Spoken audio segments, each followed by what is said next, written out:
Hey students, Mrs. Doulton here. So we're back to Buddy, and today we will be reading chapter 35. There are 37 chapters in the book, so we're almost near the end. So in chapter 34, the setting took place at the airport, then on the airplane, and then finally in California, where little T and Daddy met Brian and Brian's mother, right? And they're greeted when they arrive in California by Brian and his mom. We discover that Buddy does remember little T, and Brian got upset when little T stated, "He's my dog." So we know there's some external conflict happening between Brian and little T because they both love Buddy. So who does Buddy belong to? Little T or the new owner, Brian? This might get complicated. Let's go to chapter 35. The next morning, the lady says we've only got one day in California, and she's going to show us a good time. She says we're going back over the mountains to the beach because I ain't never seen the ocean before. She says nobody's quite lived until they've seen the ocean. I feel like I've done plenty of living already, but I don't say nothing. We all pile in the car. This time, Buddy's sitting on the back seat, right smack between me and Brian. We ain't hardly got started when we pass the school. That's Brian's school, the lady says. It looks like a school on TV. You're close enough to ride your bike, I say. I don't ride a bike. You ain't got one? He cuts his eyes at me. I didn't say that, he says. I said I don't ride one. Wonder why Brian doesn't ride a bicycle. I shrug my shoulders and look out the window again. Now I can really see the mountains. They are giant hills with dry brown grass growing on them. In some places, you can see where the dirt just fell off the side of the mountain and piled up a couple of 100 feet below. Sometimes there are great big old rocks sticking out of the dirt or perched up on top of a cliff. Sometimes there's a cactus hanging on the side of the hill, just like in the movies. Are those mountains ever green? I ask Brian. He swivels his face toward me. When it rains, he says. How long has it been since it rained? He looks like he's thinking. Then he shrugs. 3, maybe 4 months. I can't believe it. In New Orleans, it rains almost every afternoon in the summer. He don't say nothing. He puts his hand on Buddy's head. Buddy shifts a little and puts his head in Brian's lap. Oh boy, how's little T feeling now? Right? Brian turns and looks out the window. We keep on riding. Finally, we're down out of the mountains and in the city. Eventually, we park on a street where there are all kinds of little stores selling stuff that looks like it was made for ladies. Daddy gives me some spending money, and I buy a hair bow for Tanya and a soap that's shaped like a shell for Mama. The lady says, "You're so thoughtful." I say, "You try going all the way to California and not bringing them back something," right? Like a little souvenir. Daddy's standing over in the corner, and he starts tee-heeing, and I say, "Where is that ocean anyway?" We walk out of the store and down the street, and at the end of it, boom, there's the ocean. We step on a walkway made out of boards up near the street. People are everywhere.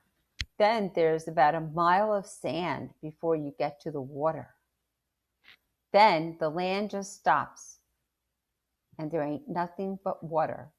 as far as you can see, and those great big old waves rolling in and crashing on the people swimming.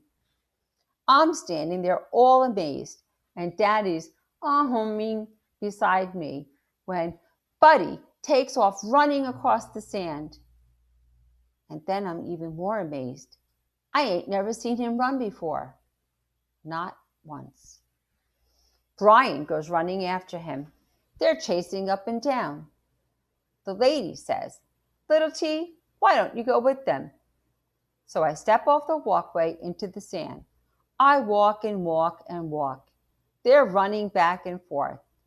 Brian pulls a ball out of his pocket and throws it a long way.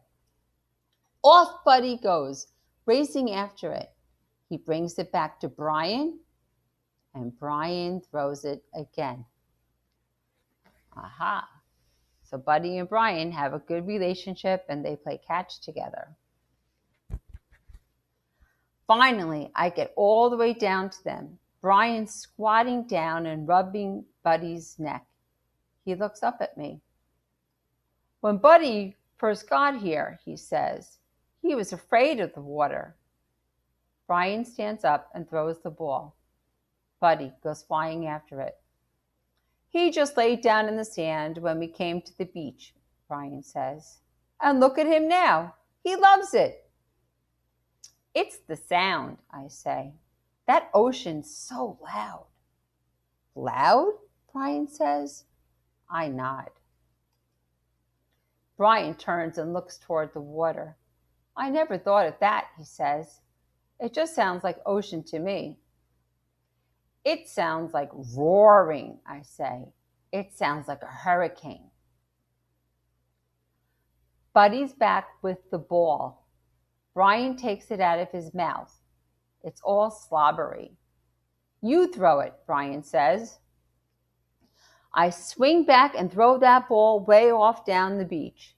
Buddy's running after it before my arm even starts going down. Brian's standing there looking after him. The wind's blowing his girly curls all around his head. He's smiling. "We ain't got a beach like this in New Orleans," I say. "But when I get Buddy home, we can go to the park to throw the ball. Or maybe Mama will let me go all the way to the levee now." Brian turns around and looks at me. He ain't smiling no more. Why? Oh, it's because little T is talking about bringing Buddy back to New Orleans, right? Okay, so Buddy gets the ball, right? Now, who is Buddy going to give the ball to? You've got Brian and little T at the beach. Little T threw the ball. Let's see what Buddy does with the ball. Buddy comes up carrying the ball. I reach out my hand. Brian reaches out his hand too. Buddy stops. He's standing there looking at us, his eyes going back and forth between us. He's panting. Slobbers drooling off the ball. Those two hands stay stuck out toward him. Buddy dips his head like he's about to drop the ball, but he don't. Then all of a sudden, Brian turns around and walks off. Buddy watches him. Then he gives me the ball. I throw it long and hard, and I can't help it. I'm the one who's smiling now. Okay, so Brian realized, I'll be the man here in this situation. I'll walk away because he sees that Buddy's confused. Buddy doesn't know who to give the ball to. Brian doesn't want to see Buddy frustrated, so Brian walks away. Buddy gives little T the ball, right? There's some conflict here and also a lot of love. After a while, I start to get cold on that beach. Buddy's doing all that running, and he's got fur, so he's okay. But here I am in the middle of the day in August, standing on a beach, and I'm cold. I look up, and the others are all huddled up too. watching Buddy and me playing with the ball. I throw it one last time. When he comes trotting back with it, I take it and kneel down in front of him to rub him up all around his ears and down his neck. So you like that? I'm saying. You like chasing that ball? You like running on this beach? Buddy's panting with his tongue hanging out, his ears pricked up, and his tail standing high like he's ready to go for the ball again anytime I'm ready to throw it. Buddy's happy. I feel his collar and dig it out from under his fur. It's a new one, but it's still red. The tag says Buddy on it, and it's got Brian's name and phone number too. So Brian's afraid you'll run off? I say. Have you been thinking about running off? Buddy don't say nothing. He just sits down on the sand, looking me in the eye and listening so hard his ears twitch.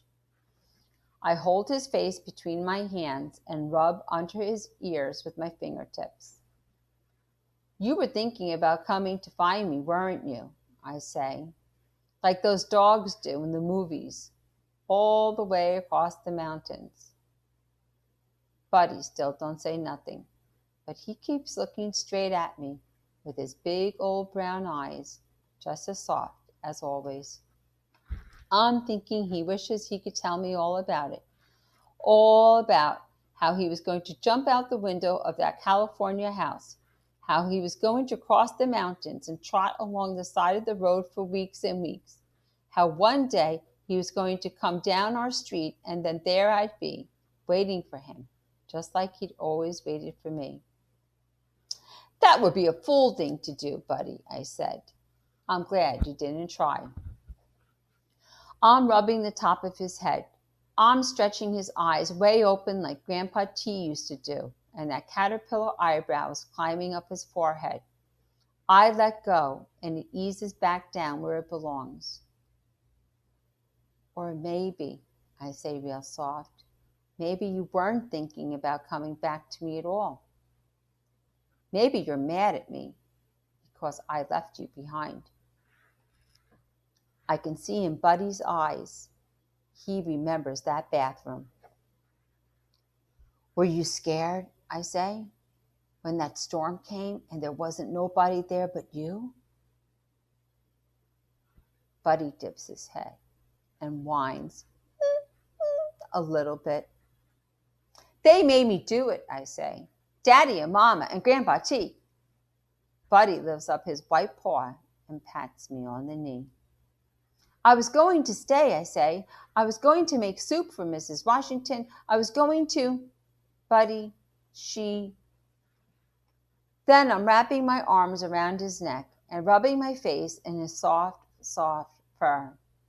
I'm smelling his old leaf smell. I'm feeling his cold nose snuffling in my ear. His warm breath is puffing on my eyelids, and his wet tongue is licking me all over my face. I'm sorry, Buddy, I'm saying, over and over again. I am so, so sorry. When Buddy and I get back to the boardwalk, the others are already walking ahead to the car. We follow them, and Buddy trots along beside me like we're headed off to mow somebody's yard. I'm wondering what he's going to think when he sees the yards in New Orleans now. I'm wondering if he's going to think I've turned lazy since I ain't mowing regular anymore. At the car, Brian's mama makes us stand in groups for pictures. She arranges us in different ways for a while, and then Daddy takes some so she could be in them, and finally some stranger takes a couple so we can all be in one together. I can't believe Buddy puts up with all that picture taking, but Grandpa T said Buddy had the patience of Job, and I guess he was right. Then Brian is poking around in the trunk. He comes up with a brush and some cloths and starts cleaning up Buddy. Buddy stands there as still as he can while Brian brushes all the sand out of his fur. Wow, so Brian really does care for Buddy, right? He got him at the lake. He plays catch with him at the ocean. He taught him how to run. He cleans him up after he's at the beach. Daddy and the lady are watching. "You take good care of that dog," Daddy says. "Yes, sir," Brian says. "I'll do that," I say, and Brian hands over the brush. Buddy's fur is looking shiny. It's looking black as night. His ribs are all hid. It feels good running that brush over him. Then Brian wipes Buddy's paws with the cloth. He rubs ointment on the bottom of his feet. Buddy stands still as a statue, lifting up 1 foot at a time. You can tell he's used to it now. When he's done wiping, Brian unbuckles Buddy's spare leg. "Why'd you take off his leg?" I say. "Sand gets under it," Brian says. "We've got to be careful." He cleans real good where it rubs against his skin. He helps Buddy into the car. He won't need it for the ride. We'll wash it off at home, then put it back on. "You do this every time?" Brian nods. "Will you teach me what to do?" Brian looks at me for a minute. He looks at his mama. She's watching us hard. He looks back at me. "Of course," he says. "He's your dog." Wow. See, Brian kind of understands that Buddy's going to go back with little T. When we get home, Brian goes straight on back to his room.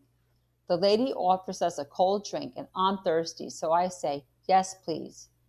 I'm standing there in the kitchen while she's fishing in the refrigerator. I see Mama's box of pralines is sitting on the counter, and somebody's taken a nibble out of one. I don't see how anybody could take one nibble and then stop. All of a sudden, I look over in the corner, and there's a big old tray with 2 bowls.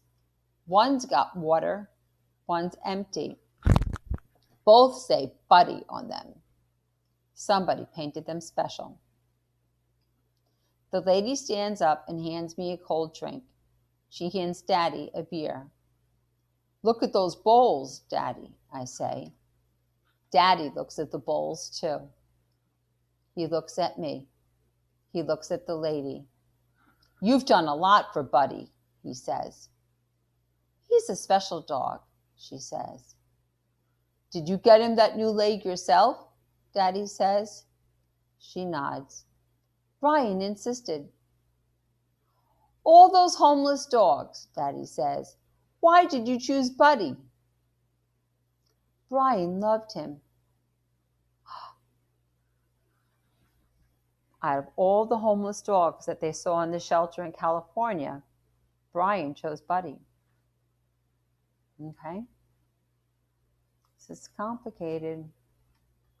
All of a sudden, I don't want my cold drink. I set it down on the counter and push it away. I walk down the hall toward our room. Buddy's laying on the floor by a shut door. His tail thumps as I pass, but he don't get up.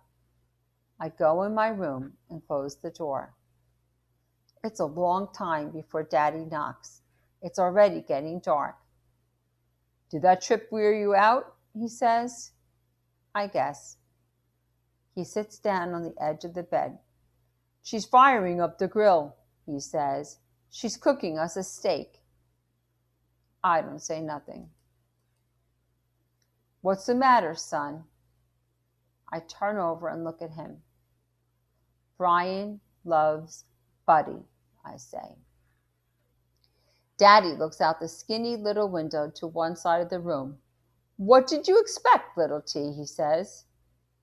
"But Buddy is my dog," I say. "Brian can't love him." I turn back over and put the pillow over my head. He can love him, and he does, Daddy says. I don't see what you're so surprised about. It said so right in that letter. Did you think they were lying when they wrote that part? I just laid there breathing into my pillow. I can smell the grill in the backyard. I can hear the lady chopping something in the kitchen. After a while, the mattress jingles, and Daddy stands up. Then I turn over and look at him. But Daddy, I say, do you think Buddy loves him back? Daddy don't say nothing. He just turns around and walks out the door. Wow. Okay, let's go to chapter 35, notes. Okay, so the setting takes place at Brian's house and at the ocean. Little T visits the ocean for the first time. Buddy is very comfortable at the ocean. You know, he's running around, he's playing catch. Buddy seems to be very comfortable with Brian, right? Brian takes care of him and his new leg and cleans his feet. Buddy's confused. He doesn't know who he should be loyal to, Brian or Little T. And Little T has a long conversation with Buddy. So here's the stop and jot. Do you think Brian loves Buddy? I want you to use a lot of evidence from the text to support your response. Give me some examples. Okay? I'll see you for chapter 36.